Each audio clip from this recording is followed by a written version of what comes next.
இன்றைக்கி நம்ம ஓடலை, இன்றைக்கி ஆள் இல்லாதனால இதாக இருக்குது. இதில் ஸ்டெப்ஸ் மாதிரி இருக்கும், நம்ம ஈஸியாக மேலே ஏறி அதில் லோட் பண்ணிக்கிறதுக்காக.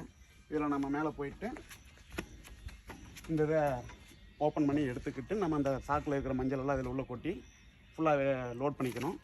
லோட் பண்ணிவிட்டு இது பண்ணி இந்த இது லாக் பண்ணி க்ளோஸ் பண்ணிட்டோம்னா ஃபுல்லாக ஸ்கீம் வெளியே போகாமல் நல்லா கேஸ் கட்டி இதில் லாக் ஆகிக்கும்.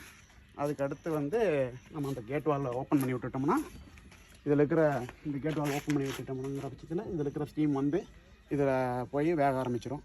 இதுக்கு ஒவ்வொரு ஸ்டீமுக்கு விரலைக்கு ஏற்ற மாதிரி கிழங்குக்கு ஏற்ற மாதிரி அதுக்கான ஒரு குறிப்பிட்ட டைம் நம்ம விட்டோம்னா அது வெந்துடும். வெந்து முடிச்சதுக்கப்புறம் நம்ம திருப்பியும் இதை ஆஃப் பண்ணிவிட்டு ஸ்டீம் ஆஃப் பண்ணிவிட்டு நம்ம முதல்ல சொன்ன மாதிரி அந்த வண்டியை கொண்டு வந்து கீழே பார்க் பண்ணிவிட்டு இந்த இதை எடுத்து விட்டோம்னா மேலே இருக்கிற மஞ்சள் கீழே வண்டிக்குள்ளே வந்துடும். நம்ம பாய்லர் லோட் பண்ணிக்கிற மஞ்சள் கீழே வந்துடும். அப்புறம் அதை நம்ம வேணுங்கிற இடத்துக்கு கொண்டு போய் கொட்டி காய வச்சுக்கலாம். காய வைக்கிறது எப்படின்னு பார்த்தீங்கன்னா,